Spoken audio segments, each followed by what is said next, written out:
Where am I then? I hope that did start the show. That's how I almost start. That's how I started every Fifth Down Sports show.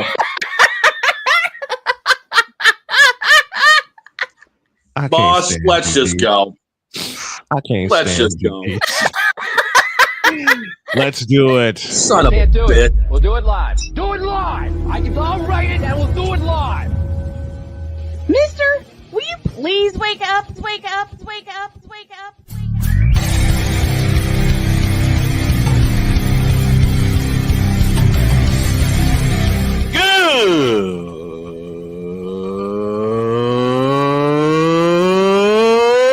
Good morning. Snowman here to all you Brock Purdy and San Francisco 49er haters. Shut up! I gotta thank you, Shane. I mean, whatever happened to the games where breaking 100 points was, I don't know, unusual?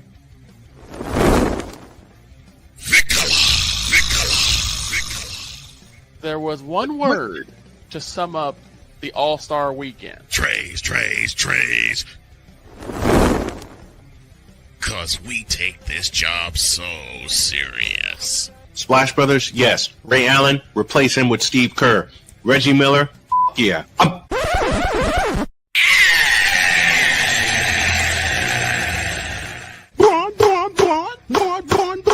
What in the all types of blue hell? I don't know. We don't take it damn serious. Come on. Oh, yeah! Let's go. Victor, your head's not the only one hurting. We don't take anything serious. And Dietz, I hate you for the way you started this morning. Good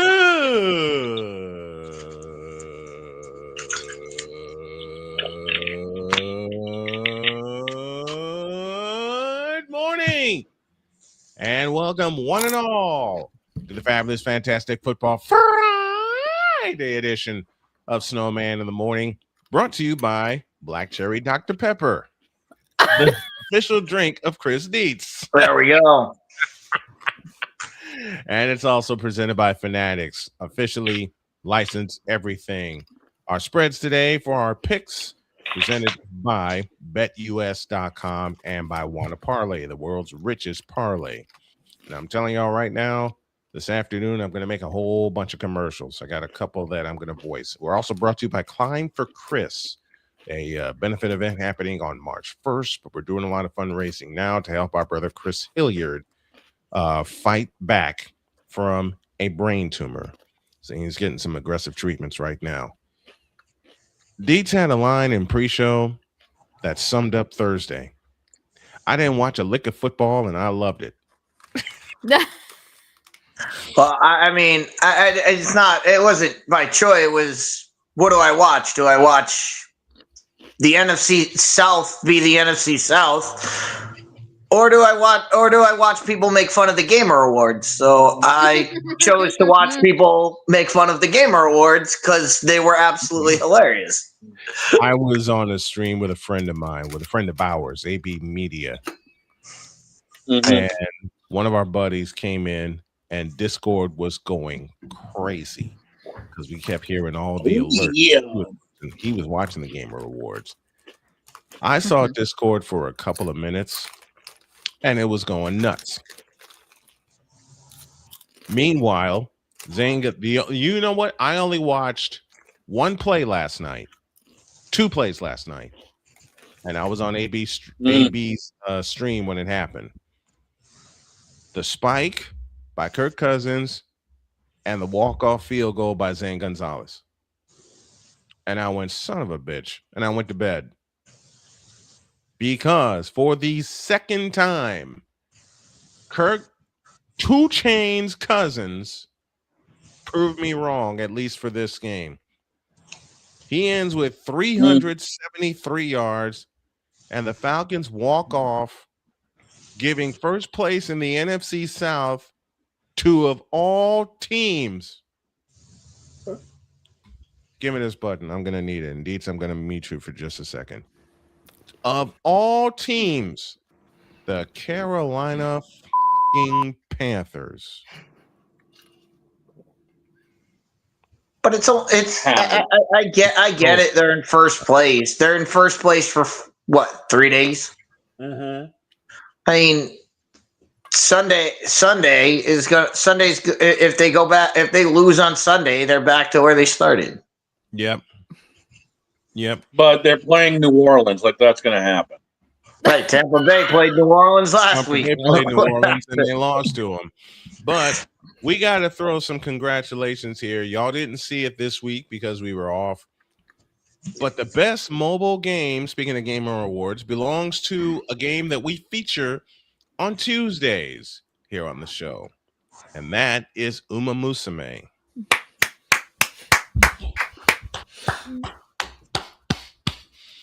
Major Woody. Isn't that just amazing? Glory to side games, everybody. Glory to side games. To Uma. You know what? You know why I decided to feature Uma Musume? Because, well, I blame Jen. Because Jen got me hooked. Nice. Jen got me hooked on the game. And then I went to bed.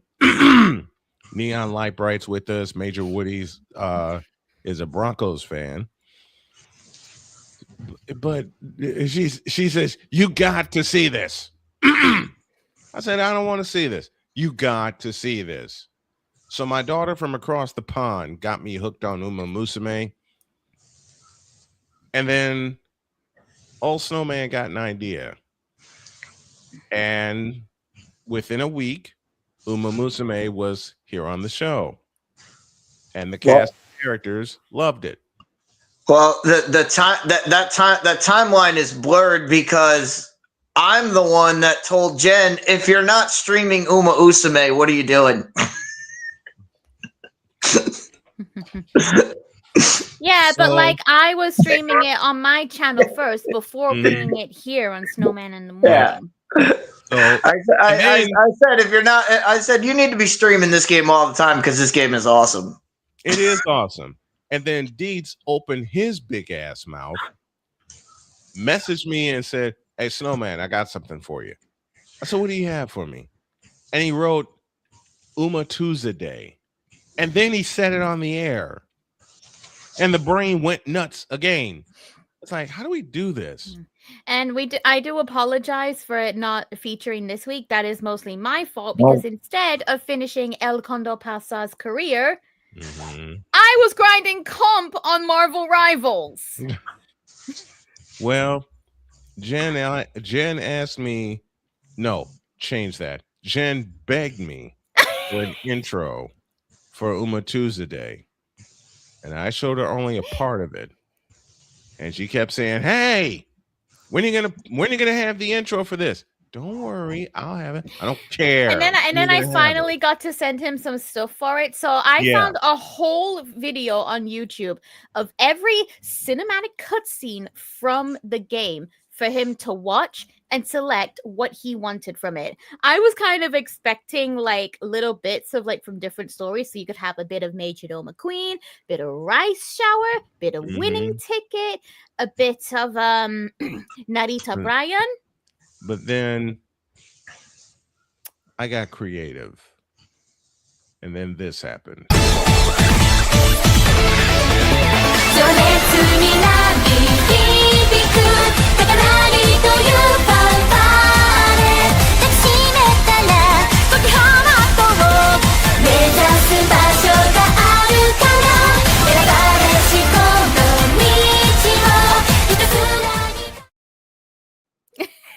And yes, I branded it with Wanna Parlay because I figure, why not? You know the best thing about that intro, guys? What's that? Snowman asked me to send him some of my favorite songs from Uma Musume Pretty Derby. Yes, I did. So I did so, but he wouldn't tell me which one he picked. Fast forward to when that intro premiered, and the first thing I heard was that build-up chorus of my favorite song from the game, Next Frontier. Next Frontier. I only needed, and Jen, I'll tell you this little secret. While I was in production, and I heard, and you sent me that song, I already locked into it. I didn't even hear it yet, and I already locked into it. And then I heard it, and I said, "This is perfect." So I wanted to take it from that part where I where I put the intro, where I put the video, that build-up chorus, as you said. Mm-hmm. I took it from that point, and there you go. 30 quick seconds, and then we have our intro. And also, Victor, just to give you an insight, because I can see you and Napoleon talking about it in the comments. Yeah, if Peter. you guys don't know, yesterday, PETA, you know, the animal group, PETA, they released a tweet yesterday. Oh no. That was basically hating on Uma Musume. But here's the thing about it. Attached was a fan image that someone at PETA actually drew of an injured Silence Suzuka. It was basically the anime character depicting what happened to the real life Silence Suzuka. Basically saying, your favorite horse girl wouldn't have her comeback arc. Look at what happened to Silence Suzuka. But here's the best part. The tweet got community noted. The tweet got community noted because the art piece broke Cygame's official terms and guidelines for fan work. In other words, it broke guidelines number 1, 2, 3, 6, and 7. In other words, they were saying it is stinky. Yeah, they basically drew a gory image of Silent Suzuka trivializing her tragic injury for their own gain. Fools. So imagine Uma Musume going to win Best Mobile Game on the same day that happened, and we're all just laughing in PETA's face while we report it to Cygames. Isn't that great? Send in the Yakuza. Isn't that the best thing? If this is what finally takes down PETA, we need a whole Uma Musume special. Victor and I watched a show with Penn and Teller, and I can't say the name because we are on radio today. Okay. It's. Let me tell you. Now that's some bull. And you know the rest. That last word. Seriously, I got some bull, son. Shut up. Seriously, though, if Uma Musume is what finally gets PETA to shut down, we need a whole Uma Musume special. They're not going to shut down. They're not going to shut down. No, they're not going to shut down. No, but PETA's done so much worse. I could definitely so much worse. I mean, this is bad, but I mean, this is like. They literally broke Cygame's terms for fan work. Cygame's gonna sue them. Not saying PETA should. You know, I have my own objections to PETA and how they work, but right. They seem to weather the storm, so they've been through a lot worse. But again, in doing what they did, they broke Cygame's official terms for fan work. Because remember, these horses are real life horses owned by actual stables in Japan. Silent Suzuka belongs to the JRA. I mean, it would be great. It would be great if the suing party took PETA to task and stayed the course. Absolutely, but you know how this is going to work. They're going to sue them. PETA's going to come back. PETA's going to give them a number. They're gonna say, well, we want a little bit more. They're going to give them a little bit more money, and that's going to be the end. I don't think that's going to happen because Cygames is a Japanese company. You're not going to there's no way PETA's lawyers are going to let this thing go to court. They're gonna settle this. They're gonna settle this. Again, though, Side Games is a Japanese company. I mean, the same way Gina Carano went after Disney, and everybody said, "Oh, Disney's gonna have to show everything." What happened? It got to the goalpost where you got to show everything, and Disney gave out the bag of money, and poof, it's gone. Well, did you not hear what I just said? I'm sure that would have been the case. Money will make people talk. Money will make this go away. That's what's gonna happen. I don't think Side Games will take a money bribe. Remember, they're a Japanese company. They're not US. They're Japanese. I hope they They're don't. stricter. Their laws are stricter. Let me get this comment in. Horowitz, Feinberg, and Horowitz, HF&H joins us from Cincinnati, and he writes in, "It won't be this or any other deliberate foolery that takes down PETA. It will be goldfish. Remember that. Goldfish will be the end of PETA." Goldfish? I only know gold ship. Who doesn't know gold ship? You guys are trying to figure all that out. I got a text from an unknown number saying they want me to ship the Mercedes to Japan. Oh gosh. Are you sure it's a Mercedes? What about a McLaren? No. Like the no. I think it's a Yakuza number because they well, hey, he ain't getting my McLarens. Lay off of that. Well, we're coming up on a break, so I'm going to do this for Horowitz, Feinberg, and Horowitz, one of my dear friends. I got this special for you. Chicago Blackhawks and the St. Louis Blues. Blackhawks are coming off a victory tonight. My first hockey call in 14 years. It'll start at 7:45 Eastern time with a face-off at 8:05 from the Enterprise Center in St. Louis. Let's take a break. When we come back, we'll get into our football talk. Damien ain't right. What? What did Damien say? Speaking of comments, Damien, don't get me started. Don't get me started. We're dual streaming this. I'll get both streams shut down. Don't you dare! Don't you dare! I planned this 60-hour for a long time. Don't get me started on that on that garbage. We're not touching. I'm just kidding, Jen. Let's go to break before this gets ugly. Oh gosh, we're going to a break. We're back in a deuce.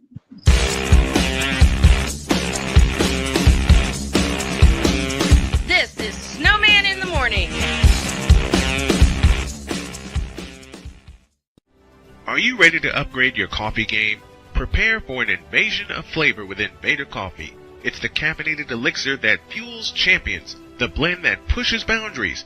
Whether you're battling deadlines or exploring uncharted territories, Invader Coffee has your back. Join the invasion at invadercoffee.com and taste the difference for yourself. Use the code SNOWMAN for 15% off your first order. Invader Coffee, veteran owned.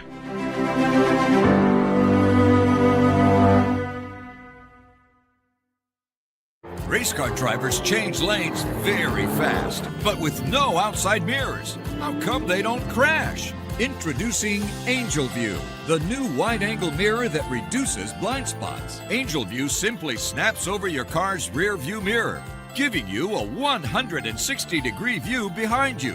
Just look at the difference. Look, ordinary rear view mirrors are small and flat, but Angel View has a huge mirror with curved glass. This convex shape allows you to see both blind spots with one glance. And with our Pro Edition special coating, it's anti-glare at night. Get your Angel View now for just $19.99. But wait, Angel View may be discontinued. Due to rising costs, Angel View is stopping manufacturing effective immediately. Once the current inventory is gone, it's gone forever. Order now. Call 1-800-495-0761. That's 1-800-495-0761. Or visit getangelview.com. Order now. Join the transporter to Hades. Your butt and gut becomes one. Join the reformer of hooker whores. This is my daughter, Placenta Booty Johnson. Join the bronze car. Whenever you are in distress, take off your baseball cap and throw it in the air. Join your very own superhero of broadcasting, Chris Bass. So whatever the color crayon they get, they palm it and do two circles, and that translates to I can beat up black people. As she takes you through the week's paces in Baseline. Live every Saturday at 8 a.m. Eastern, 7 a.m. Central, Pacific Time Zone people, just stay asleep when this is on live and just catch the recording. Oh, I'm sorry. Exclusively on the Chris Bass YouTube channel.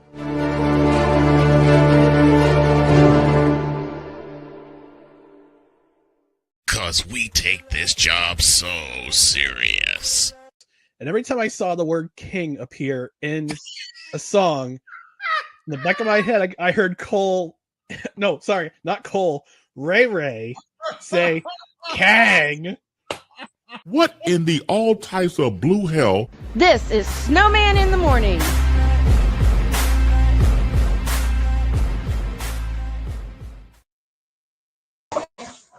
Why does Ray Ray have to talk about that Laker who's shilling that brown liquor? 24 after the hour. We're on WQVZ 1700 Mission Radio, as well as WJKS in Indianapolis, WHDR in the Carolinas, and WBWS in my hometown of Chicago. What are you doing, Deeds? For Damien, this is Supergirl, not whatever they presented in that trailer. Okay. This is what Supergirl is. This is what Supergirl is. Saving people. Deets. Not a drunk mess. Deets. That's Supergirl.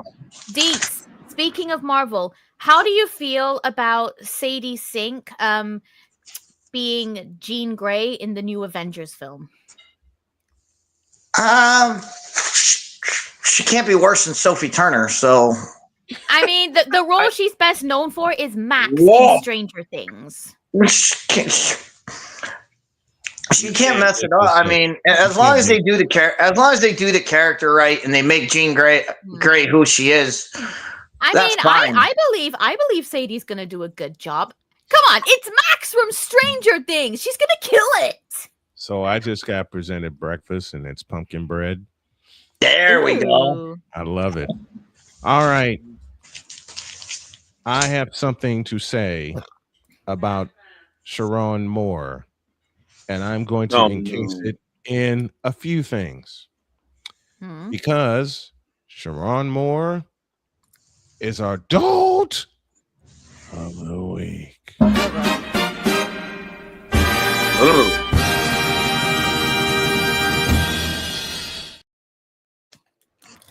Yes, I gave it away, but our adult of the week is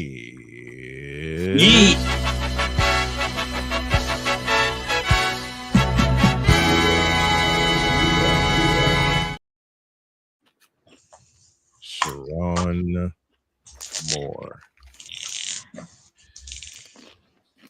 Now, I'm also going to put Sharon Moore on a very hot seat.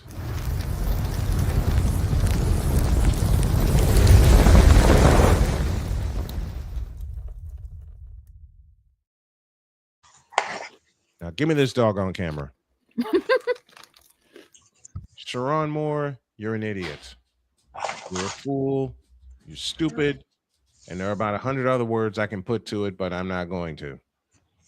You are a black man who was the head coach at the University of Michigan, happily married, we assumed, with 2 daughters. You are a leader of young men, showing them the right way. And then this happened. Not only do you get caught with a subordinate, she winds up pregnant, and you try to pay her for the abortion. You just yeeted away. I'm going to make a horrible joke, but I'll do it anyway. You just yeeted away your career like the Bears yeeted away their entire future for DJ Moore. Okay, rewind a second. Because I'm just catching the details. This idiot knocked up his staff member and then tried to pay for an abortion. What the hell is this? A Maury episode? A Maury episode in Michigan. How could you throw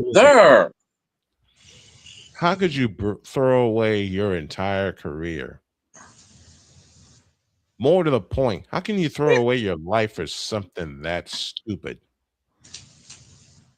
Ain't no school gonna hire his ass now. That's jumping way too. I would have agreed with you 6 months ago. But we all saw, and I don't know if Pizzle's watching in the chat, but Pizzle knows. We all saw who was the interim head coach at Arkansas this year, where the exact same thing happened, just not to the scale of the aftermath. But Bobby Petrino had the accident where he had a mistress with him, and guess who was back as the head coach of Arkansas? So to say he threw his career, I mean, look, he's got a lot of demons he's got to work on. He's got a lot to come out of this, but there's another side. There's another side to this story that's going to come out. Well, all I'm saying is jumping to conclusions of this guy's career is over. Like he can build it back. He can build it back up if he corrects things. That's a big if. Yeah, and because it doesn't dispose. He's got to suffer through all the consequences of what he did. But if he comes through the other side of this. Right. Again, we can only go on the details we have. Yeah, and all the details ain't out there. And there's I can guarantee you there is some kind of substance involved with this. I'd love to know what it is. And I'd love there's going to be whether it's alcohol, whether it was hard drugs, whether it was marijuana, whether there was something that led to everything that came forward. Like the switch doesn't just flip like that. Well, because you said that, Dietz, and you're absolutely right. Me and my journalism skills from Northwestern are telling me to kill it right here, because there is a second side to this, and it hasn't come out yet. It won't come out for a while, but it's going to come out. And yeah, and like I said, we've seen, if you've been on Facebook or if you've been in any sports group over the last 36 hours, you've seen everybody swinging for the fence at, oh my God, this guy, what he did is wrong. I can't believe people are defending him. I haven't seen anybody defend him. What I've heard people say is, let's get this whole picture before we jump to conclusion, because there's going to be a lot more of this story, and everything that's happened since then has all the right things have happened. There is no hot seat because he's already been fired. He's not going back to Michigan. Right. Michigan's moving on without him, and that's what should happen. But can he come back? Can he serve his time, do whatever he has to do to get himself right, and come back as if he really wants to pursue coaching still, can he come back as a position coach somewhere down the line and work his way back up? Absolutely he can. Absolutely. He's what, 20? He's what, like 30? He's in his 30s. Yeah. But it begs the question, Dietz, since you're going there, and I'm glad you did, and I'm glad you gave me a sharp reminder on how to handle things. Who do you think would be the first school to take a chance on him? I think anybody. I think who would be the first one? Who would be the first one to take a chance on it? I don't think it would be a school. Really? I think it would be calling the guy who brought him to Michigan. Call up Jim Harbaugh. Become a linebacker coach at become a linebacker coach with the Chargers? Would Harbaugh be a guy who would say, hey, we'll give this guy a second chance. He's a low-level coach with the Chargers. Start there and rebuild your career from that moment. I mean, again, what predicated this event? Like we can talk about all the mistakes he made. We can talk about all the mistakes he made as far as cheating on his wife. That's all personal stuff that he can make those decisions.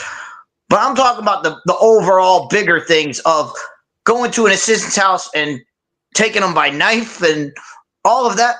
Everything when that escalated, he was clearly on something. And I guarantee you that will come out in court. They will try. They'll say, he has to go to rehab. He has to go to all this, and he'll do all that. Mm-hmm. And when he comes out of that, when he comes out of this whole thing, if he still wants to pursue coaching, my first call would be if Jim Harbaugh still has a job, call up Jim and say, Jim, I need a job. And if Jim's somebody who's on his side, he'll probably bring him in and say, hey, you come in, be a position coach, do what we tell you to do, work your way through the ranks, and get yourself back there. But I don't think a school would touch him unless they have a head coach that's worked with him before and can bring him back through the paces. But it'll take a while. You're right. Yeah, it would. It would, and you're right, and you're totally right with this side. And I made a mistake and didn't look at all the sides of the story. But I would have been, like I said, I would have been on your side 6 months ago. Like, oh, this guy's career's over. But when Bobby Petrino can get a head coaching job at Arkansas, I was surprised. Bobby Petrino. When I heard the name Bobby Petrino, I went, "That's got to be a son or something." And then I looked and I was like, "How can that guy be the coach at that university?" Again. When that happened, I said, all bets are off, man. Yeah. And you're right. You're right. With the Petrino situation, anything and everything is possible. Anything and everything is possible. What do you guys think about Sharon Moore? Let us know your thoughts in the chat. The key thing to remember in this Sharon Moore situation is nobody got significantly hurt. True. That is a God bless it. This could have gone sideways very quickly. Very quickly, it could have gone sideways for a lot of different people, and it didn't. So, congrats to the authorities in Michigan and all the people that were involved in making sure that didn't happen. To your left, it's really quick. Yeah, I see it. Thank you. So, congrats to them, and now it's on that's the people on the ground. Now it's on the DAs, all the people in the correctional facilities. Now it's on them to make sure that this guy is taken care of, and I don't mean taken care of. I mean put in the right positions to take care of himself. Mm-hmm. Meaning, hey, you're going to strict rehab. We're going to monitor you. Make sure you're going. Make sure you're doing the work. And if he does, there's a road back. If he doesn't, that's on him. Yeah, good call, Dietz. Very good call. He's got to put in the work to get to have a roll back. I didn't even think of that, and I didn't think of the Petrino situation either. So you bring up a great case of Bobby Petrino getting chance after chance after chance. Wow. Thank you, Dietz. Thank you. I really didn't think of that. Is that a cat I see with you? What? Yep. This is Winnie. Oh, little kitty. Hi, Winnie. Who's got my headphone cord. Oh my God. This is my Winnie Pooh. Oh, it's adorable. You jumped in. Here, let me show you. Hold on a minute. While we were talking sports, I don't know. We just had an interesting comment, but StreamYard is not letting me see it, and I understand that. No, I'm talking about physically hurt. But what people are mentally scarred from this. That absolutely that's treatable. What I'm talking about is physically. This could have gone sideways. Yeah, there could have been a lot of blood involved. Yeah, there could have been a lot. I didn't even think of that. There could have been a lot of blood involved. This is what I get for shortening my research to try to come up with something in a short amount of time. Super villains. Well, I got a lesson today. Indeed, thank you for that, for reminding me there are two sides to every story. But man, you know what? ML Coins, no cussing allowed in here. Goodbye. And we're going to a break. When we come back, we'll get back to our football talk. I'm gonna have Fred. And I got the feeling Winnie will be pursuing other interests around the house. Aww. You all get back. Bye, Winnie. I got Jen, I got 3 of them. I got this one, Winnie, and I got Binks, and I have Pumpkin. Of course, and I have my little dog Lucy. Don't forget tonight, 7:45, Blackhawks and the Blues pregame presented by Warner Parlay at 7:45. Face off 8:05 from the Enterprise Center in St. Louis. Let's take a break. And this one will probably be asleep when y'all get back.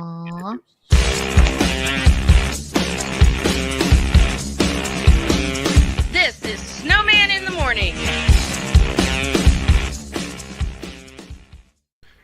Hey, Chicago, it's time to climb. Excitement is in the air as we come together for something extraordinary. The Climb for Chris fundraising event, a celebration of strength, community, and unwavering hope. One of our own, Brother Rice class of 2009, a leader, a coach, a friend, a father, Chris Hilliard has spent his life lifting others up, guiding young athletes, inspiring students, and taking every chance to explore the world with his wife Lauren and their 1-year-old son. But in September of 2024, everything changed. Chris was diagnosed with a rare, aggressive brain tumor. Since then, he's been in constant, grueling treatment, traveling out of state almost every other week, from last-minute flights to long hotel stays to meals and rental cars. The bills add up fast. Chris is now a part of an international clinical trial, a treatment path that gives real hope. But staying in the fight means staying in the program. And staying in the program means more travel, more time away, and more mounting expenses. So now it's our turn to show up for him. Join us at Climb for Chris, featuring live music from Maggie Speaks, great food, drinks, raffles, and a community ready to stand tall. Every dollar raised goes toward Chris's medical and travel costs so he can focus on healing, not bills. Every $10 makes a difference. And if you can't give today, sharing the page helps more than you know. Chris is always the one who shows up when it matters. Now we climb for him. Be a part of the miracle. Be a part of the movement. Join us, support, pray, and share. Together, we climb. Learn more and contribute today at Climb for Chris by visiting climbforchris.com.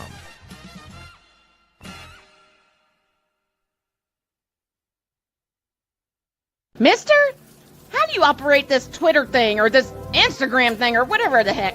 You're supposed to know all this stuff. Anyway, welcome back to the show. What in the world is that? Is Winnie still there with you? Aww. Does this answer your question? Yes, it does. Winnie.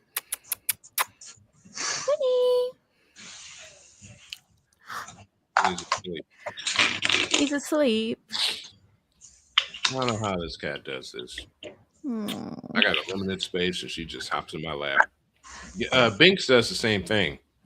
Binks just hops in my lap and just lays there until he falls asleep. I wish Freddie would do that. You know, back when I had my little fluff ball, she would do the same thing. Mm-hmm. I wish my Freddie would do that.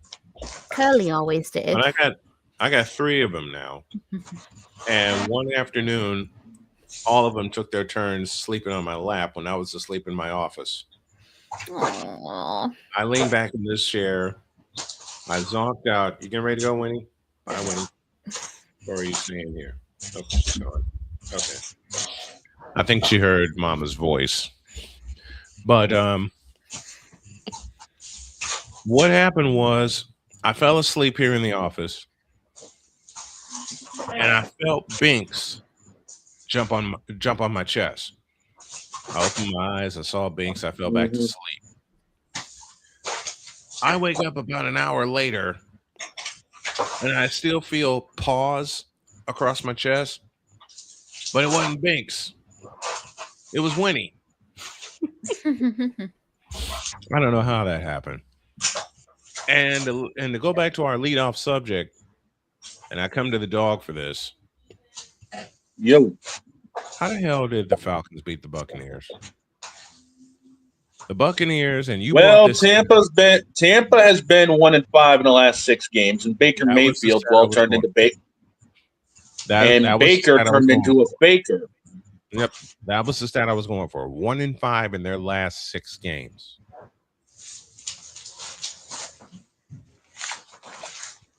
I mean, it's just been a downfall for them. They went from one of the best teams in the NFC to basically mid-pack. Granted, the injuries have hurt them. Yes, Mike Evans is just now off the IR, and they're expecting a couple more pieces back. But I hate to say it, it's a little bit too late. The pack of mid. I'm not sorry. So you missed the obvious comment there, and I'm gonna say it. Maybe they've overbaked or underbaked. Baker is a bread influencer. Because we all know, anybody who's ever tried to bake anything, if you take it out too early, it falls apart. If you take it out too late, it crumbles. It crumbles. And we're seeing Baker crumble. Massively. There's a game on Saturday we need to talk about. And it's the best game of the college football season. Army and Navy. Yep. And I get a chance to do that one. Navy's been, 9 out of the last 10 wins for them, something like that in this rivalry? And this time it is in Baltimore at M&T Bank Stadium. What do you guys? Let me toss this to Deets. What do you think of Army Navy? Traveling across the Eastern Seaboard. I mean, one year they play in MetLife, one year they play in M&T, then they go back to their base, which is Philadelphia. What are your thoughts on that? I love it. I love that they get the big game. This game is college football. It is. This is everything college football should be is in this game. You have a rivalry. You have 2 fan bases that hate each other. I mean, one says their war cry is beat Navy. The other one, their war cry is beat Army. So you have fan bases that go at each other constantly. It's sold out every time. And it's constant. Go in any bar, find somebody who was in the Army, find somebody who was in the Navy, have them sit next to each other, and they will talk Army, Navy football all day long, and they will go back and forth with each other all day long. All day. But here's the difference between every other rivalry: Ohio State, Michigan, USC, UCLA, any other rivalry, Texas, Oklahoma, all of those.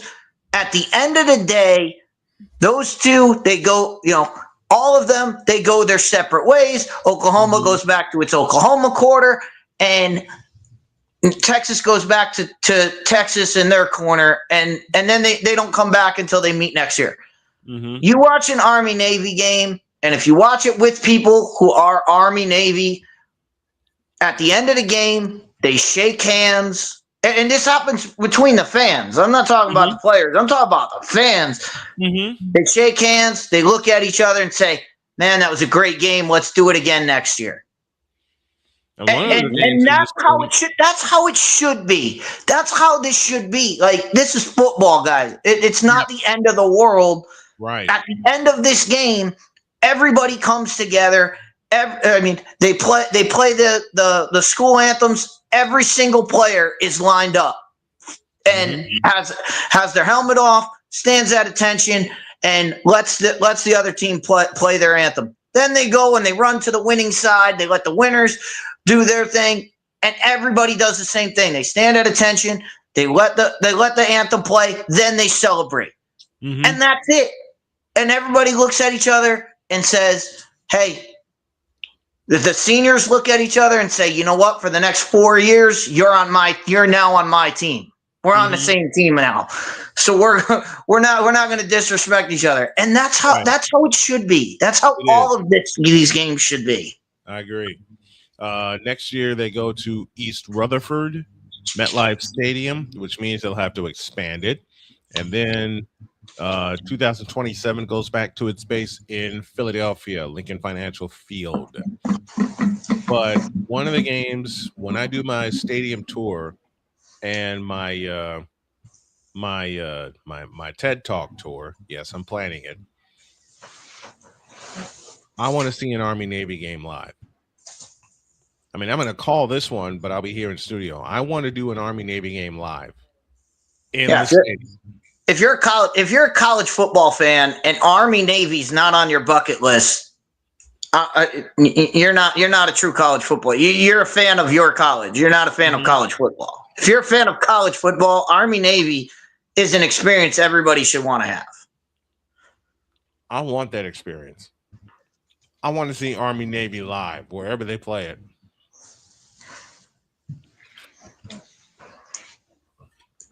All right, let's do it. Dog, give me the line. We already did this yesterday, dude. Navy was favored 6.5. We did this yesterday. We did do this yesterday. No, I'm old. My brain hurts. This was the game Jen clinched with. You know, it was the game that almost broke the show. By the way, can I just address this, Don? No. What? No. You have gone the full week without talking about my Jeopardy win last week. Oh, we did it Monday. Did we? But while we I mentioned it Monday. But briefly. Wait a minute. But while we got time, before Allison gets here and before Dad gets here, Dog, talk about it.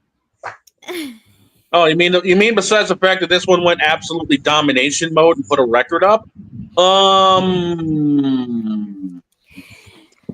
Yeah. The most points ever scored in a game. That one. Here, give me this button. I believe second place only had 100 points when it was over. Oh, and how about the fact that at the start of the Jeopardy, Muffin gets his community to do like the Twitch predictions on who they think is going to win. Only there is one that. person bet on me to win. And it was Dawn with about 600 channel points. He basically only bet 2 of the total earnings and walked away with over 34,000 channel points earned back. Well, I mean, you know, the mafia knows what it's doing when it comes to these type of games, you know? Muffin's community literally told him stay solo was the only one betting on me. Hey, I'd have been there with you. And he's gone and proved them all. When are you doing it? When are you doing it again? We don't know when the next one is. There's a longer time period between them now. But when the next one is on, I will for absolute sure let you guys know. Please do. It will usually be on a Saturday, 2 p.m. EST, over on twitch.tv/MuffinSlayerYT. Sorry. Or over on YouTube. Or over on YouTube, Muffin Game Shows. Damian Hernandez with a question. Is it me, or do y'all think military schools should get special treatment like they should be in the playoffs automatically just because they are military schools? Are you kidding? No. Damian, Damian, I love you, brother, but on this case, shut up. I mean, they do have special considerations. Yeah. For the fact that if you win the Commander's Trophy, you automatically go to the Military Bowl, whether you're 6-6 or not. Let's just say if Army were to beat Air Force and Navy and not have 6 wins, not be bowl eligible, but they beat Navy and Air Force, won the Commander's Trophy, they would play in the Military Bowl no matter what. So they have it's a built-in thing, but as far as the playoff goes, no. They should not be guaranteed a spot in the playoff.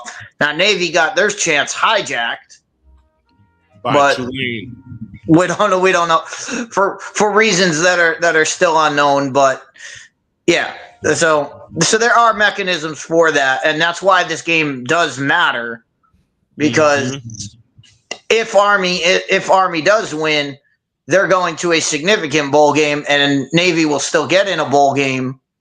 But I think Army needs to win to go. I think they have to win to go to a bowl game. But yet again, we all picked the Navy because, well, honestly, they're end up doing the thing anyway. They got the better team. They got the best. They got the best player on the field. That's how this game goes. Last year, Army won because they had the best. They had the best player. And that's the way this game usually goes. But it doesn't when this game goes, it doesn't matter because of the way these two teams play. And I know people are going to get arguments. Oh, this is boring. They're not throwing the ball. Yeah, they don't throw the ball all over the yard. But it's fun football to watch. It's fun to watch them fullback dive. Is he going to pull it or pitch it? You know, both teams basically play the same offense, so they know what they're getting. They know what they're doing. So the winner of this game, as I'm looking at it, will win the Commander's Trophy because both teams have beaten Air Force. Yeah, both teams have beaten Air Force. Yeah, so the winner of this game will get the Commander's Trophy and a spot in the Military Bowl. And before we go to break, I wanted to expand on something Deet said. Navy got robbed of a spot in the playoff. They got robbed.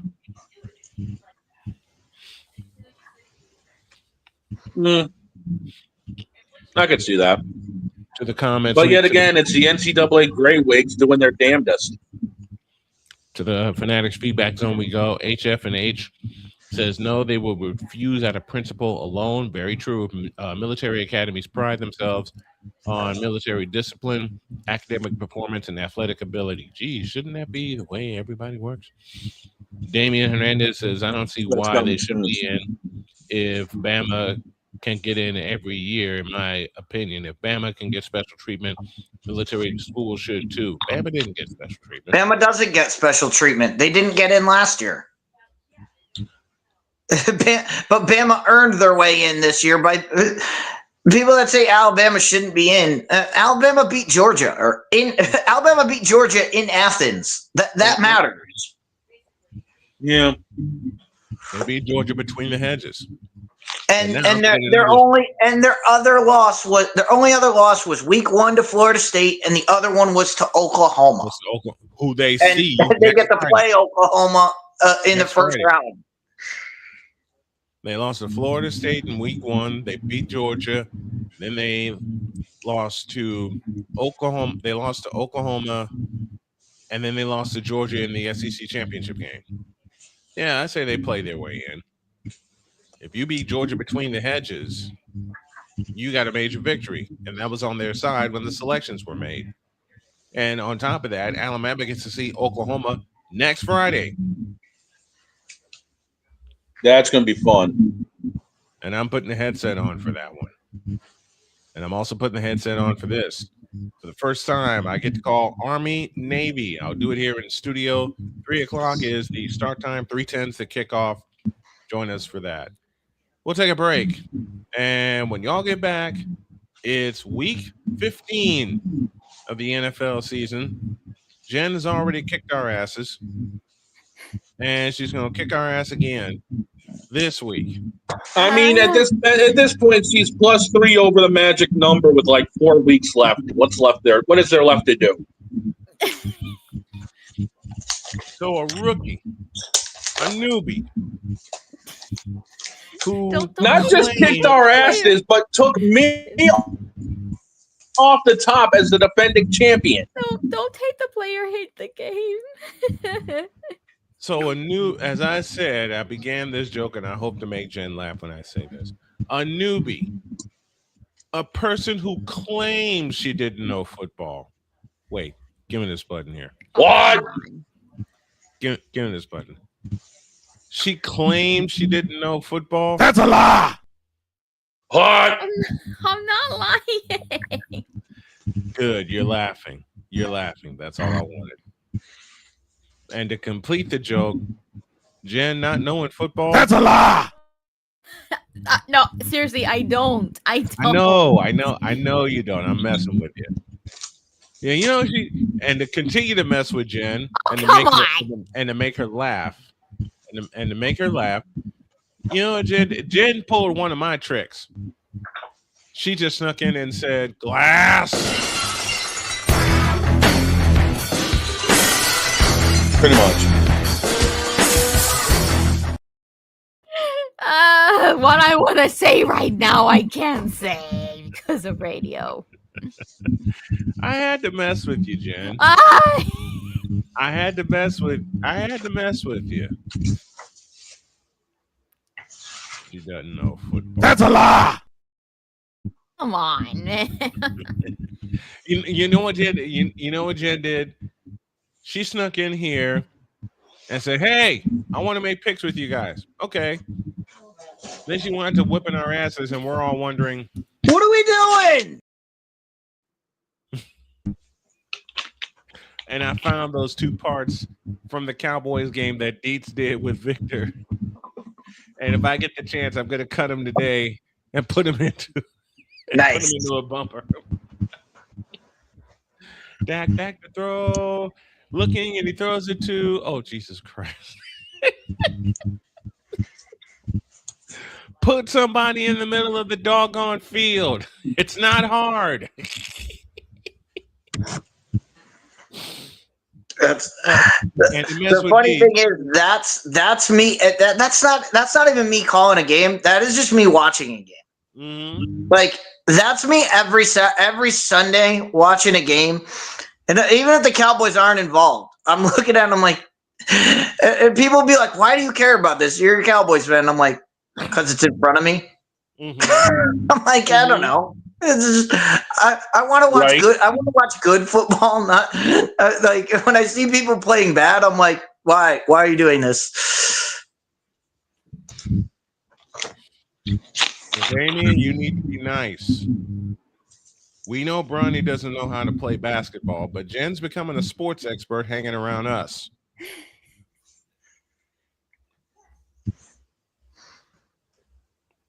Jen not being a sports expert hanging around us. That's a lie. You know what I would like to do one day? What's that? You know how I'm whooping butt in the Marvel Rivals Jeopardy? Yes.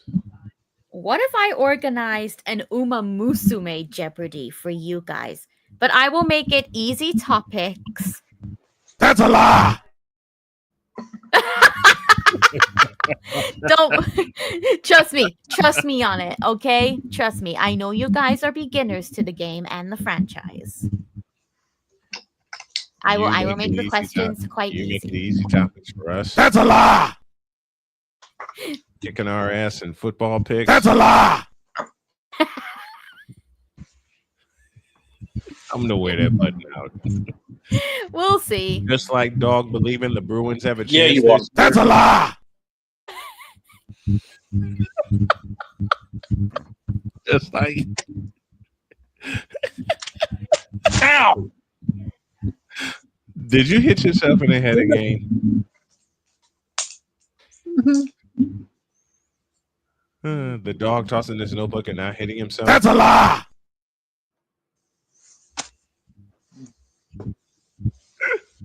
Let's take a break.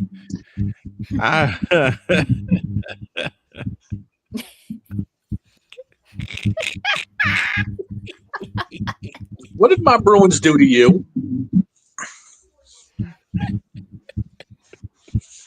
What did my Bruins do to you? I've known you were a Bruins fan for many years. Every time I bring up that and make a joke out of it, you get mad at me. I don't know why. Oh my god. Okay, I'm sorry. Can I quickly read a comment from my chat before we go to a break? Go. From when it comes to the NFL picks, how do you spell irrelevant? BROWNS. NAPOLEONAMITE.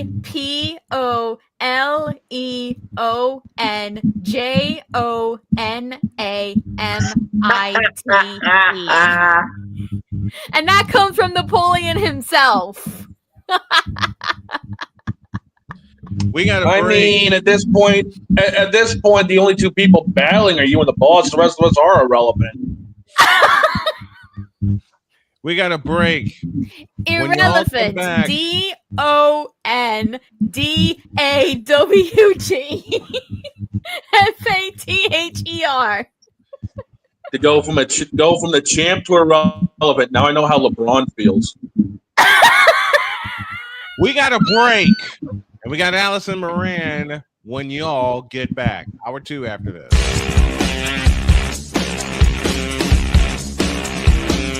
This is Snowman in the Morning. Are you ready to upgrade your coffee game? Prepare for an invasion of flavor with Invader Coffee. It's the caffeinated elixir that fuels champions, the blend that pushes boundaries.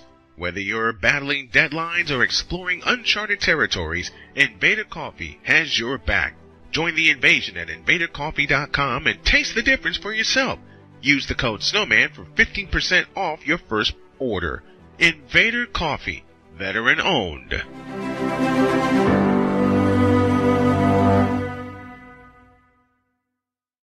Race car drivers change lanes very fast, but with no outside mirrors. How come they don't crash? Introducing Angel View, the new wide-angle mirror that reduces blind spots. Angel View simply snaps over your car's rear view mirror, giving you a 160-degree view behind you. Just look at the difference. Look, ordinary rear view mirrors are small and flat, but Angel View has a huge mirror with curved glass. This convex shape allows you to see both blind spots with one glance. And with our Pro Edition special coating, it's anti-glare at night. Get your Angel View now for just $19.99. But wait, Angel View may be discontinued. Due to rising costs, Angel View is stopping manufacturing effective immediately. Once the current inventory is gone, it's gone forever. Order now. Call 1-800-495-0761. That's 1-800-495-0761. Or visit GetAngelView.com. Order now. Join the transporter to Hades. Your butt and gut becomes one. Join the reformer of hooker whores. This is my daughter, Placenta Booty Johnson. Join the bronze god Whenever you are in distress, take off your baseball cap and throw it in the air. Join your very own superhero of broadcasting, Chris Bass. So whatever color crayon they get, they palm it and do 2 circles, and that translates to, I can beat up black people. As he takes you through the week's paces in Baseline. Live every Saturday at 8 a.m. Eastern, 7 a.m. Central, Pacific Time Zone people, just stay asleep when this is on live and just catch the recording. Exclusively on the Chris Bass YouTube channel.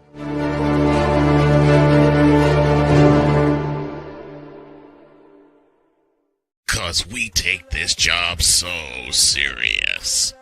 And every time I saw the word king appear in a song, in the back of my head, I heard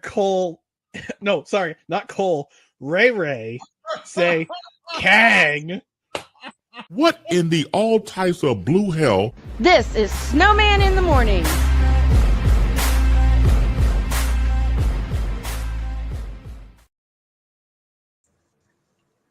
Sent me that clip. We owe you an ID. This is Snowman in the Morning. You're listening to WQVZ, 1700 AM Mission Radio. For me and the Lord, we got an understanding. We're on a mission from God. He's the armchair quarterback. I love what Dietz is doing. I Yeah. I mean, Damien asked, that is Supergirl. Thank you. Okay. That's all you need to know about the trailer that they showed us. Speaking of Supergirl. Those are Supergirls, not us. Not what they showed us. Speaking of Supergirl, we got one from Chicago that's due.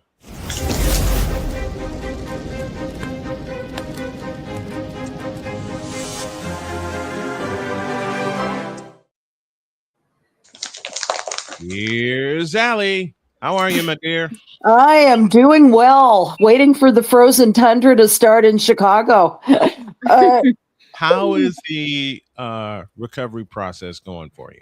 Recovery process is going real well. Thanks for asking. I actually stood up in the shower yesterday, so that was for people that don't understand. The injury that Allie went through and the recovery process that I'm going through, having 2 toe amputations, it's being so hard to stand up. And when you get that chance to stand up, be it crooked or whatever, it's liberating, man. Sure is. It's great. I'm walking around the house without my cane, so it's coming along real well. I visited my doctor, and he said that I was going along at a real good pace. So I couldn't be more grateful. It's been a process, but it's been a good process.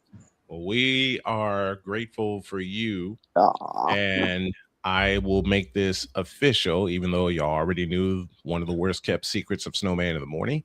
Allie's a regular part of the crew now. You see her you see her every week, and she brings the fire just like the rest of us. And I'm gonna give it.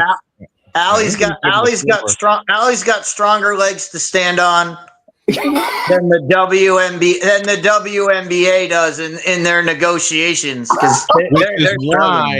which is why I have to take care of something really quick. I'm going to give Allie the camera for a few minutes, and I'm just going to tell her to go off. Oh, by the way, two subjects. Oh, gosh. Within the WNBA, one, that can't get their ish together with these negotiations, and 2, they absolutely hate Caitlin Clark. Are we still in radio mode? Yes. As much as possible. Yes. With this sign above me that my wife wrote, I gotta be nice. Okay, I'll watch my language too. But I will make this promise. Before we go on our Christmas holiday, there will be a day we will be allowed to go completely off, and it will be next Friday. All right. So with that in mind, Allie, take the camera, and y'all, I'll be right back. All right. Hey, This is a very critical time in the world of the Women's National Basketball Association. Their CBA, which is now in negotiation through January 6th, we have all discussed how this is probably going to take until February, March to really solve. Here's where it is right now. The CBA, for those who don't know, is the central piece of determining how players are treated off the court.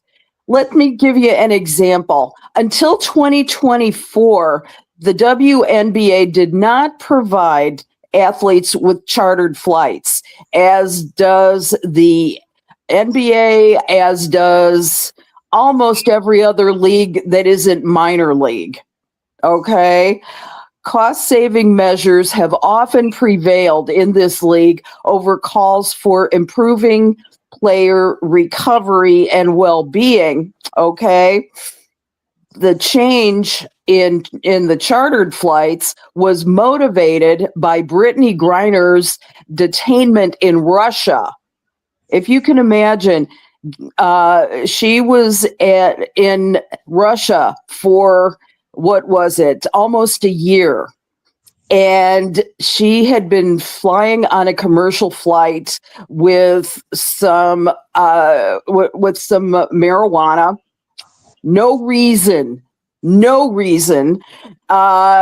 except for Russian laws that she couldn't have kept that contraband, and it was legal in the United States. It's for medical purposes. It helps her with anxiety. Okay. Had she been on a chartered flight with, at the time, the Phoenix Mercury, none of this would have happened. So Griner's experience signaled loud and clear that chartered flights weren't simply measures to pamper professional athletes, as one group wrote, but instead to protect them. Players need more protection at this point. Now, finally, Kathy Engelbert got on board with the chartered flights. However, now they've got players that in this CBA talking about how they no longer have a housing stipend. This is important. The reason being that the stipend, while it varies per team, most allow for a 1-bedroom apartment or a 2-bedroom apartment if one is raising a child. It also allows for housing when by groups if you're single and there's a house in the neighborhood. The problem is that even in this new CBA, the league's most recent proposal slashes this support, and it suggests that the bigger pocketbooks mean increased bandwidth for finding and securing housing. But players have pushed back on this because the housing stability is a matter of respect and fair treatment. For example, if you are traded in mid-season, there's nothing to say that there is housing now for you once you get to your new city. And the other part is that if you have a family, where are you going to put them? It's throughout the season, if you stay together as a family, you are in a better position to be a better player. And so the problem is that with that measure taken out, you're on your own for all kinds of stuff. And so wait a second. What? I'm trying to grasp all of this. So You're telling me that this is in every contract it's team by team. It's city by state by state. Yeah, let's put it this way: if each team has to adapt to the rules set forth by the CBA. Right, but I'm saying if you're a player in Dallas, yeah, and they give you a housing stipend in Dallas, well, there's no housing tax. You get traded to a team. You get traded to Las Vegas, right? Where there is housing tax. Obviously, that stipend's going to be a lot less there than it is in Dallas. Exactly. Right. That's insane. Yeah. So it's and what are you going to do? You're going to uproot your family in the middle of the season? What you going to do? It's understand that there are so many parents now in the WNBA that this is a real issue. And if the housing stipend, even if you're making $1 million a year, you've got a lot of expenses as well as an elite player. So, why isn't the team taking care of this as well? Is there somebody in there who's going to do coordination between the cities? How are you going to arrange for daycare in a new city? Think about it. Yeah, that's got to be a league thing. That yeah, you can't let that go team by team because that's absolutely insane. There's got to be it's got to be a league wide thing, and then each team goes out and finds places that they can. Hey, our players are if we get a player to come in, we need and a kid needs to go to daycare. We have a daycare that's affiliated with the team in the area that says, you just got traded. You can come in and be part of this community like that. Yeah, I mean, leave it up to city by city. That's insane. Yeah. So that's the reason why it's so important to get this into the next CBA, because if you don't have housing, if you're left on your own, so to speak, it's not going to be a good situation because part of your life is now unsettled. Now, in the NBA, you get players back and forth. You need. And you see this during the season where people are traded and where there's a new and somebody has to adjust to not only your new teammates but a whole new city, a whole new way of life. Because if you're coming from say like Dallas, Connecticut to San Francisco. Yeah, there you go. That's your problem. And I know which way. I knew your brain was thinking that way because the short range trips are not a problem. It's the long range trips, whether you're going from Connecticut to San Francisco or you're going from Chicago to Las Vegas. Those trades, those kind of long distance trades, is where the housing stipulation really needs to come into play. Exactly. Well, I've got a question for Allie and the panel here, and we can all chime in on this, but I know we all like killing Kathy Engelberg over her role in all of this. But how much, we all know she's only one part of this. How much of this calamity that is the WNBA, how much of this lies at Adam Silver's feet? A lot of it lies at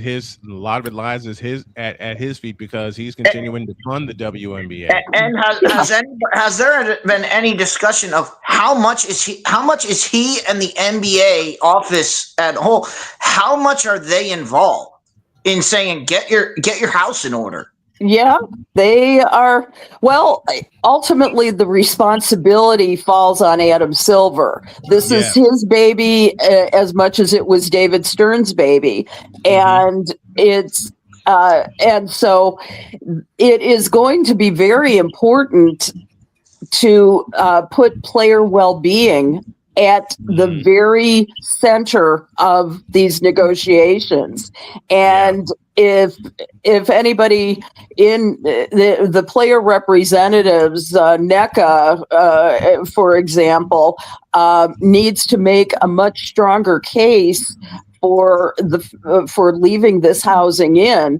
Otherwise, you're going to have an unsettled league, basically.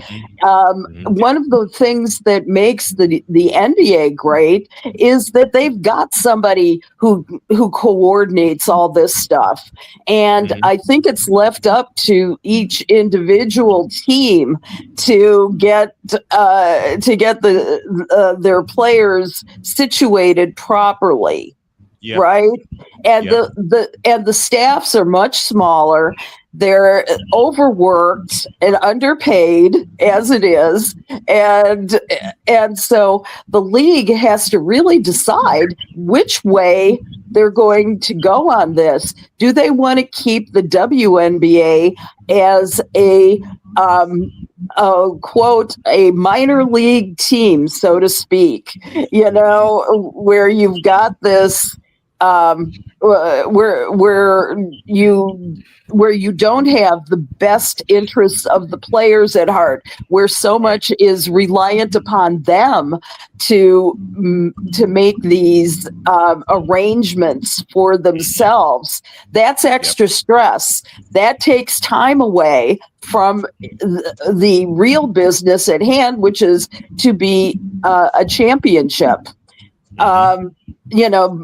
To win when you don't have the championships, that undermines the WNBA. So taking care of a player's needs is going to be tantamount to helping you win a championship. It really is. I think we're seeing. I mean, you mentioned the teams need to be and talking, but what we're seeing is the media. No one is asking Adam Silver and his staff, what are you doing to correct this? No one is taking this to him and laying this at his feet. They're basically leaving him out of the discussion when he needs to be brought in. He needs to be front and center and get this going. And they're afraid to bring him in. They are so afraid to call him to the carpet like we do, because it is on him as much as it is on Kathy Engelbert. Good God, Kathy Engelbert. Don't get me started. What?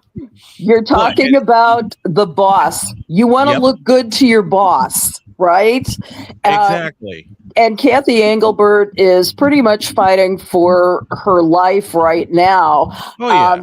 In many arenas, her relationships with the players, her ability to deliver on this CBA, and so she's, like we've said before on this stage, she's a great money person. She knows how to bring in those bucks and get those sponsorships and create and get new teams and increase the valuation of the league as a whole. All very good. Couldn't have done that without her, one would think. But it's such a different deal when you're talking about that personal, emotional, and very important issues to the players. And I think Kathy wants to look good to her boss. So I'm pretty sure that, and this is speculation on my part, that she's saying, we'll get this worked out, boss. We'll get this worked out. And the players have been very vocal about what they need in order to feel respected, and in order to do their life right. So there's another issue as well besides housing that's important, and that is the changes with the officiating. That's Right. nowhere in this CBA as well. And there's accountability that's also needed from the league and its executives. And, you know, Nafisa Collier talked about that in her October press conference. And so the thing is that if there's nothing for training in that CBA, if there's nothing, the training of the officials, if there's not a permanent official, training for the officials who are refereeing these games, you know, if there's no salaries for them as permanent members of the WNBA, this is going to drag on until draft day, I'm thinking. It's so you know what? Yeah. Let me do this. Give me this camera. Hey yo, Adam Silver, you got a job to do. This I said, Kathy Engelberg, this is on you, and it is on Kathy Engelberg. But Adam Silver, this is on you too. This is on you for being a coward and not getting in the middle of this. This is on you for being a coward and not being at the head of the table for these negotiations and saying, okay, we keep funding you. We're going to give you what you need. Hey, Adam Silver, you got a job to do, buddy. David Stern started this, and he was in on the negotiations. He was in. You're not. What's the problem with this?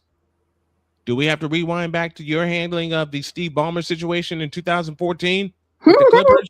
Do we have to remind you of every other of the work stoppage in 2011 for the 2011-2012 season, and you weren't in on that? Yeah, you got something to do, Adam Silver. The best way to get the WNBA on their feet is for you to get off your ass. There, how do you like that? Love that. Wrong. Not wrong. That's the Send thing. that to the league. The NBA wants to have, they want to have it both ways. They want to say oh, we support the WNBA and we give them all this money and we do all this stuff, and all of that is fine and good. But you know what? You cannot just say, well, we gave them money and we let them do whatever they want. You need the NBA needs to have people stepping in and saying, this is what you need to do. Get your house in order, because you cannot keep funding it this way. It's never going to work. And what makes it so bad, it's blatantly obvious. It's blatantly obvious of what they need to do to get their house in order. All right? Blatantly obvious. And Allie, you and I talked about this over the course of the summer. Deech, you were in on this as well. And Dog got wind of this at the tail end of the summer. Train your referees, please. Please. Yes, please. If you train your referees, and yes, I know I'm going to sound like a homer, but I don't care. If you train your referees, you wouldn't have the debacle that is Game 5 of the WNBA semifinals in Las Vegas.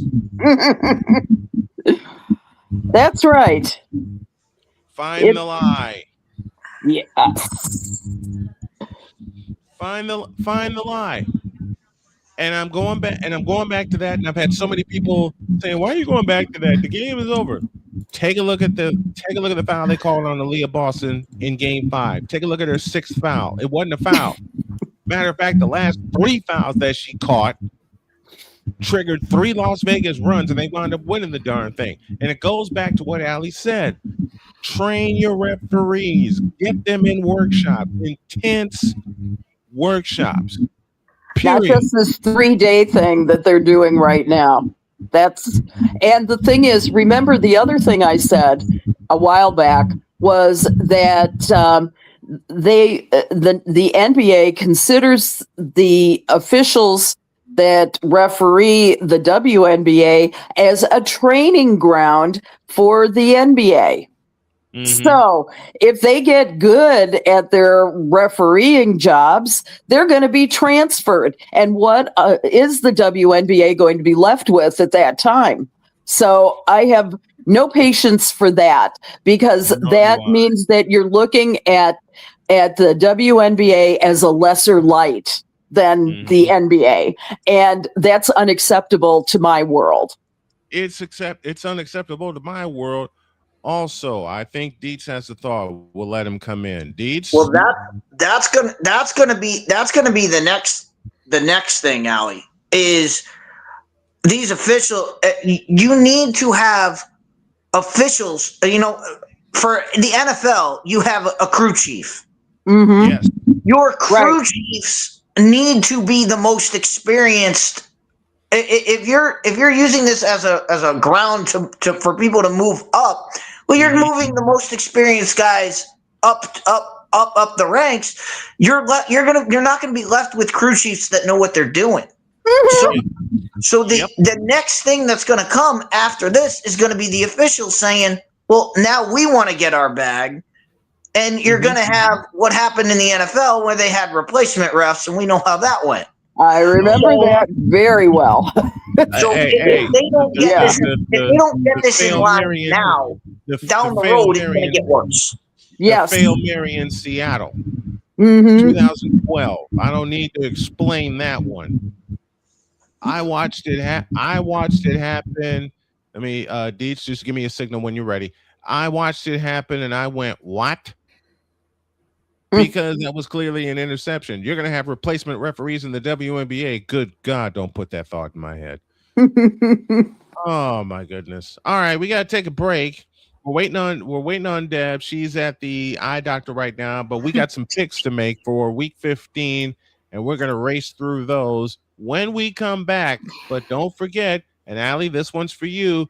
Tonight, my first hockey call since 2014. Blackhawks and Blues from St. Louis. Love it. Love it.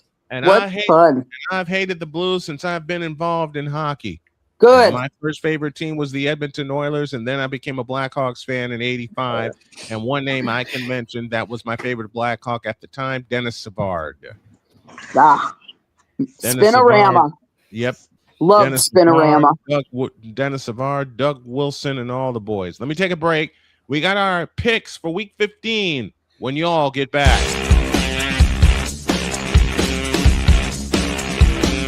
This is Snowman in the Morning.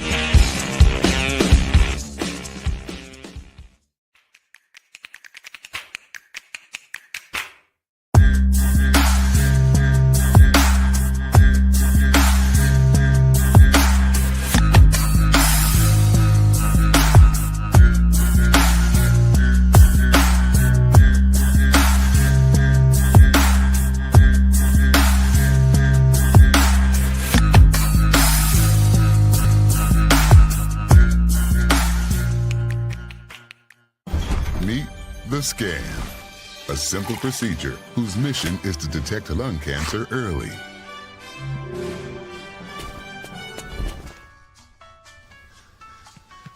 I'm here to save you. But I feel fine. That's great, but you may still be at high risk for lung cancer. Oh man, that's a new fence. If you smoke, early detection could save your life. Learn more at savedbythescan.org. SeatGeek is the ticketing app for fans like the High Five Strangers guy. Game-winning interception. First down. Just a nice, solid tackle. If you're in arm's length, you will be swapping skin with this extrovert. You see, he knows SeatGeek got him a great deal on tickets, so he can focus on what he does best, smacking palms. SeatGeek handles the tickets to sports, concerts, and more, so fans can fan. Are you ready to upgrade your coffee game? Prepare for an invasion of flavor with Invader Coffee. It's the caffeinated elixir that fuels champions, the blend that pushes boundaries. Whether you're battling deadlines or exploring uncharted territories, Invader Coffee has your back. Join the invasion at invadercoffee.com and taste the difference for yourself. Use the code SNOWMAN for 15% off your first order. Invader Coffee, veteran owned.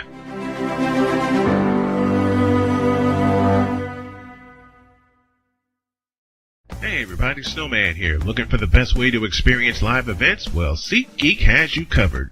With just a few taps on your phone, you can find the best seats for concerts, sports, theater, and more. Don't miss out on unforgettable moments. Download the SeatGeek app today and get ready for an experience like no other. Each ticket is vetted for authenticity and ranked on a 1 to 10 scale. And right now, if you sign up and use the code Snowman, you will get $20 off of your first purchase. That's only through the power of SeatGeek, where fans can fan.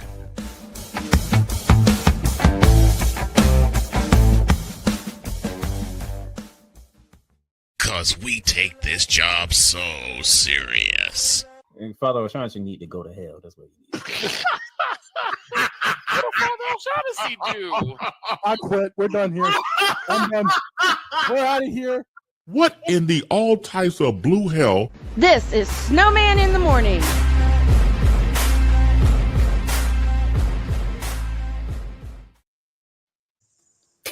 I love you. I still don't know what the hell I did to warrant that.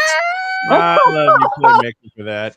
All right, we got some picks to do, and we're going to do this as fast as we can. I'll do the lines and all the stuff. I just need everybody to make their picks. We got how much time we got? We got 18 minutes left. It's 11:39 right now. Yeah. And Victor, you're wrong for mentioning NHL 94. I'll never get that game out of my head now. And NHL 94 was the only video game ever that I have played or watched that played the Blackhawks fight song. Ever.